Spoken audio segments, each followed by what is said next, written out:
चलिए बेटा, हम इलस्ट्रेशन नंबर 18 करते हैं, CA inter cost of capital का। CA inter cost of capital का इलस्ट्रेशन नंबर 18, प्लीज देखिए illustration number 18। ABC Limited has the following capital structure which is considered to be optimum as 31st March 2022। 10% dept debentures आपका 30,000 से है। 11% preference 10,000 है। Equity share 10,000 shares 1,60,000 rupees है, 2 लाख रुपए total है। The company share has a market price ₹20, ये आपकी market price है। Next year dividend per share is 50% of EPS, 50% of the EPS 2021।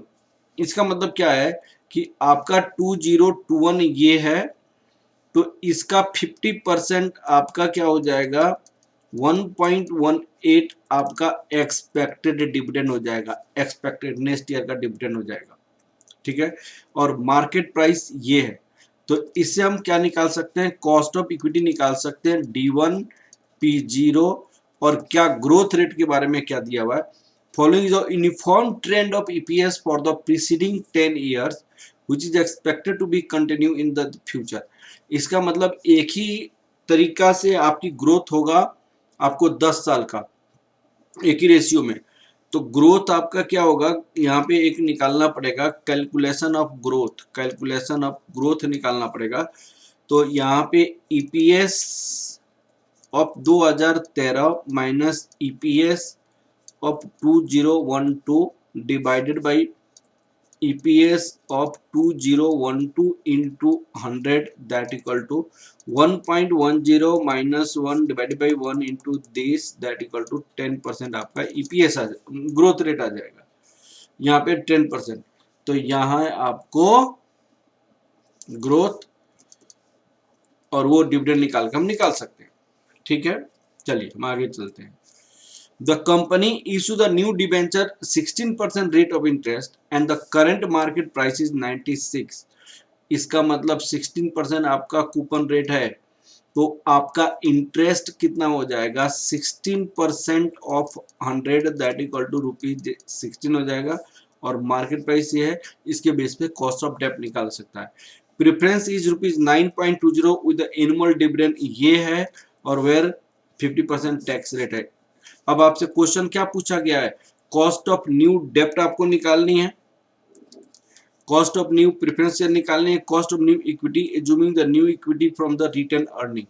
अगर रिटर्न अर्निंग से लिया गया तो कॉस्ट ऑफ न्यू इक्विटी कितना आ जाएगा। ठीक है ना बेटा। अब सबसे पहले हम निकालते हैं, 2-3 चीजें निकालेंगे जो मैं आपको यहाँ पे बताऊंगा। वर्किंग नोट फर्स्ट जो हमने निकाला है, calculation of expected dividend that equal to 50% of EPS of 2021, 50% of rupees कितना था उसका EPS, प्लीज देखिए 2.36, ये रुपीज 1.18 आ जाएगा। अब working note second, calculation of annual growth rate,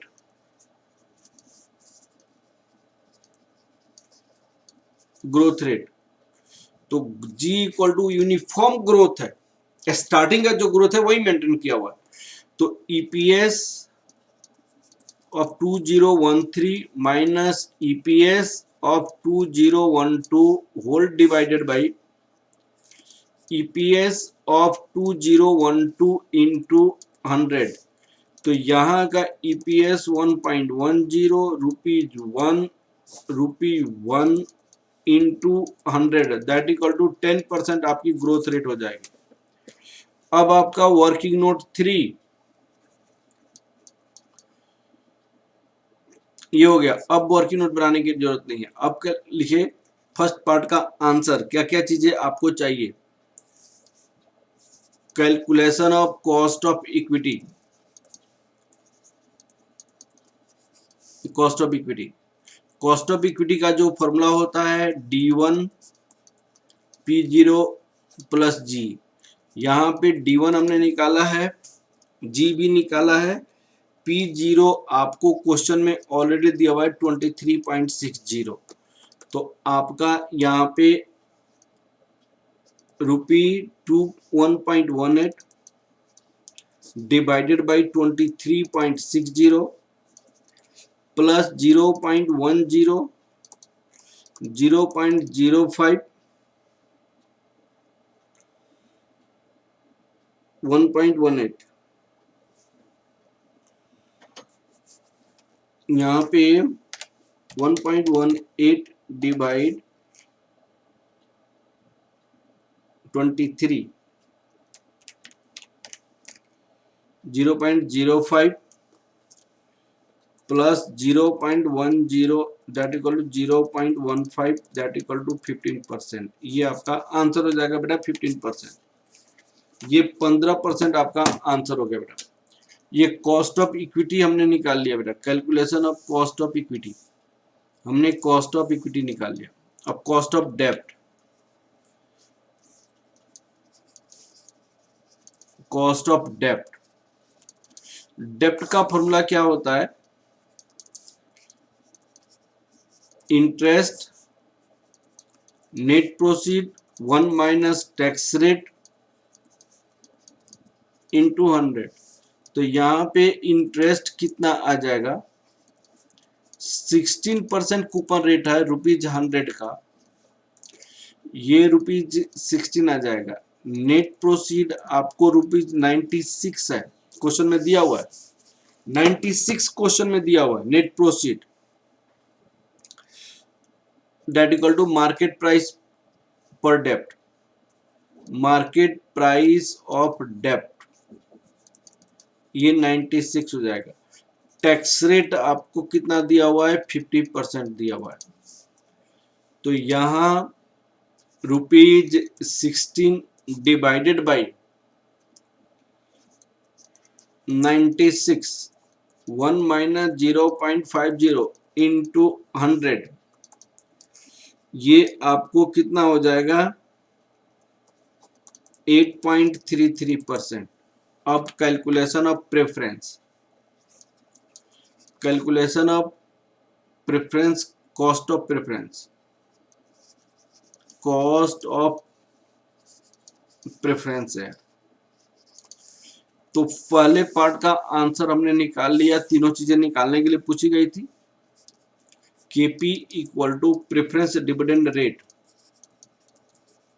dividend divided by net proceed into 100। अब आपका प्रेफरेंस डिविडेंड का रेट क्या है? यहाँ पे ऑलरेडी दिया हुआ है ₹1.1 और market price of preference, market price of preference दिया हुआ है और ये दिया हुआ है ₹9.20,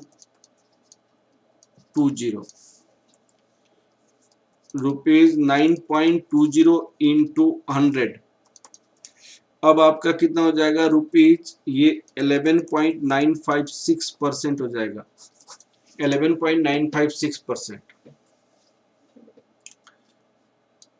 11.956% आपका आंसर हो जाएगा बेटा, 11.956%। फर्स्ट पार्ट का आंसर कंप्लीट हो गया। आपको सेकेंड पार्ट में आप देखिए क्वेश्चन क्या था। क्वेश्चन में था कॉस्ट ऑफ न्यू डेप्ट निकालनी है, कॉस्ट ऑफ प्रेफरेंस शेयर निकालनी है, कॉस्ट ऑफ इक्विटी निकालनी है, अज्यूमिंग रिटर्न अर्निंग से हमने पैसा उठाया। Calculate marginal cost of capital when no new share is issue. अगर यही आपकी कैपिटल है और यही हमने पैसा मार्केट से उठाया तो मार्जिनल कॉस्ट ऑफ कैपिटल क्या होगा? तो इसकी वेट को हम यूज करके हमारी कॉस्ट जो निकला है वो से हमारी कॉस्ट ऑफ कैपिटल निकल जाएगा। ठीक है, अब देखिएगा यहाँ पे सेकेंड पार्ट का आंसर, सेकेंड पार्ट का आंसर में क्या हो जाएगा बेटा? सेकेंड पार्ट का calculation of marginal cost of capital, calculation of marginal cost of capital. अब यहाँ पे क्या लिखेंगे, सोर्स ऑफ कैपिटल लिखेंगे,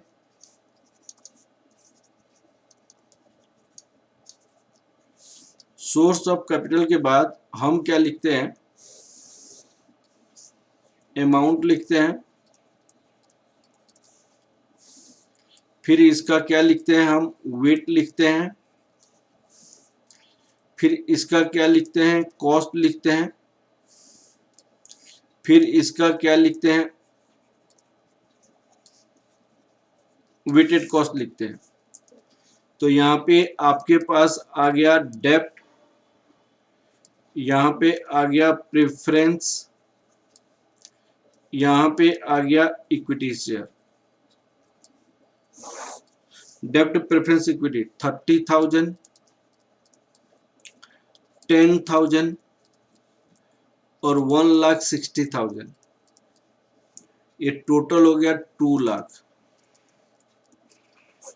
इसका weight 30,000 divided by 2 lakh, 30,000 divided by 2 lakh 0.15, 10,000 divided by 2 lakh 0.05 और 1,60,000 डिवाइडेड बाई 2 लाख 0.80। कॉस्ट आपका क्या हो जाएगा, डेप्ट का 8.33%, ये 12% और ये 15%। अब आपका यहाँ पे सपोज कीजिए ए और यहाँ पे बी है, तो A into B 0.15 divide by 8.33 1.25%, 0.05 into 12 0.6% और 0.8 इंटू 15 दैट इक्वल टू 12%। यहाँ पे आपका हो जाएगा weighted average cost of capital 13.85%, ये आपका 13.85% हो जाएगा। ठीक है ना बेटा, ये 13.85% हो जाएगा। अब आपको हम क्या करते हैं, देखिएगा यहाँ पे 13.85%। अब आपको क्या करेंगे हम, कंपनी कैन स्पेंड, यहाँ पे क्वेश्चन देखेंगे, क्वेश्चन को फिर से देखते हैं क्या आ रहा है बेटा। क्वेश्चन को, क्वेश्चन में है C part, determine the amount can be spent capital investment before new ordinary shares must be sold assuming that the return earning for the next year is 50% of the this। उन्होंने कहा कि बिना issue का अगर return earnings हम invest करते हैं next year तो कितना पैसा हम इन्वेस्ट कर सकते हैं। इन्होंने क्या कहा, देखिए determine the amount can be spend on capital investment, कितना पैसा हम कैपिटल इन्वेस्टमेंट के लिए कर सकते हैं before new ordinary share. New ordinary share, ordinary share आपको से इश्यू करनी है, तो assuming that the return earning for the next year is 50% of this, तो ईपीएस ऑफ 2021 हमारे पास कितनी है, रुपीज 2.36 है, तो 50% of rupees 2.36 that equal to rupees 1.18। अब आपको कितना नंबर ऑफ इक्विटी शेयर है, देखिएगा यहाँ पे number of equity share, number of equity share 10,000 है, 10,000 है, नंबर ऑफ इक्विटी शेयर आपके पास 10,000 है। तो आपको यहाँ पे ये आपकी रिटर्न अर्निंग हो जाएगा, तो into 10,000 number of equity share, तो 11,800 रुपीज, 11,800 रुपीज। अब इसका इक्विटी का वेट कितना था, इक्विटी का वेट था हमारे पास, ये था 0.15, ये था 0.05, तो इसका वेट था 0.80, तो 0.80 इक्विटी से यूज करेगा, बाकी आपको प्रेफरेंस से यूज करेगा 5% और डेब्ट से यूज करेगा 15%। तो ये पैसा हम इक्विटी से इशू कराना चाहते हैं, इक्विटी से, तो आपको कितना पैसा इन्वेस्ट करिए, तो 80% ही है ना, 80% ही है ना, तो amount can invest, amount can invest, determine the amount can be spend for the capital investment, तो अमाउंट ये आपको 0.80 होगा, तो ये होगा amount can spend in a capital investment, ये आपका आंसर हो जाएगा। Amount can spend in a capital investment हो जाएगा। तो इसको लिखेंगे कैसे, देखिएगा बेटा आपको यहाँ पे answer of C part.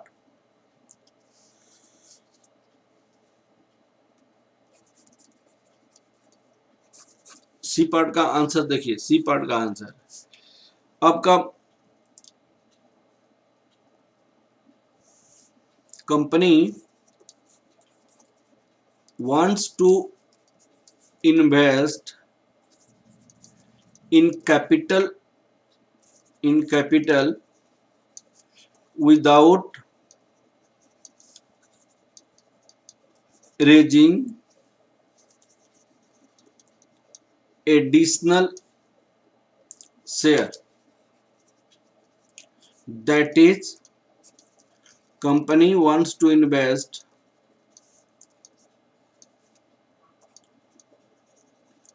from retained earning,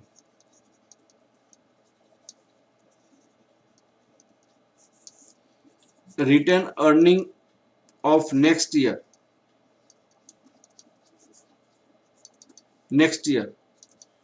मैंने EPS of 2021 into 50%। Next year number of share कितनी है, 10,000 आपका इक्विटी शेयर था, तो आपका यहाँ पे 2.36 इंटू 0.50 इंटू 10,000, ये रुपीज 11,800 हो जाएगा, 11,800।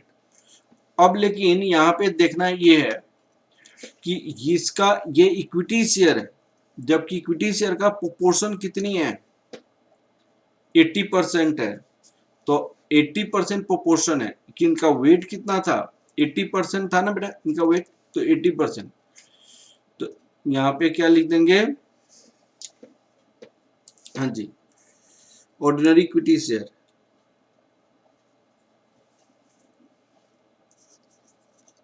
Ordinary equity share is 80% of total capital, hence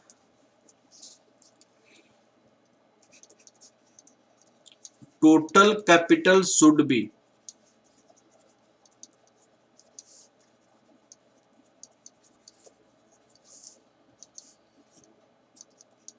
11,800 divided by 80%, 11,800 divided by 0.80, 14,750 rupees, 14,750 आप इन्वेस्ट कर सकते हो यहाँ पे।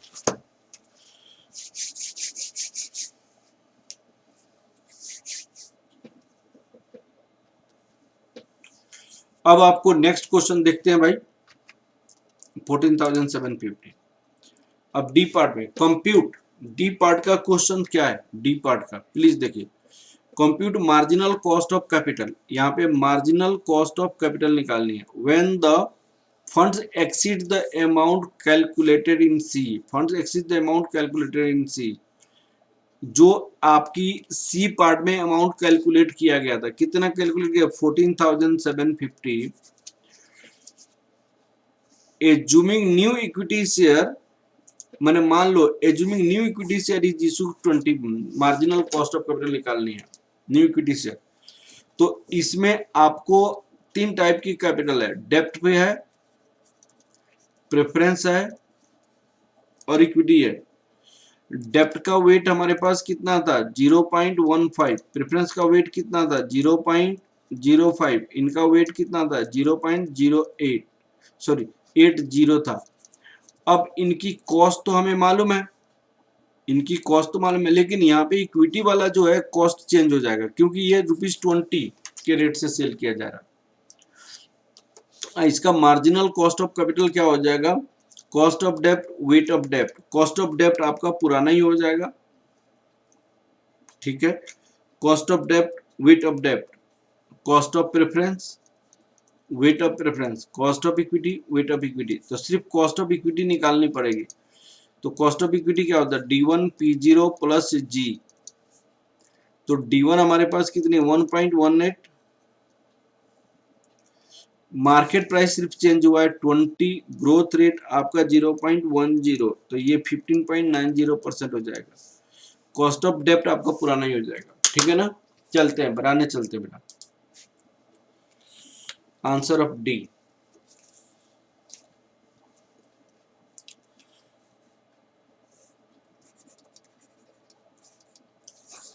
Here cost of debt and preference will not change.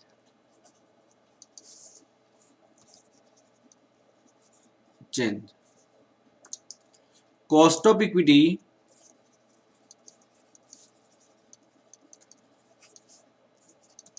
will change since market price per share is ₹20 in place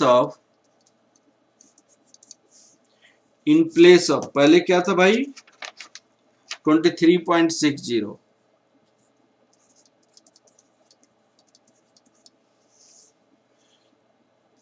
calculation of cost of equity,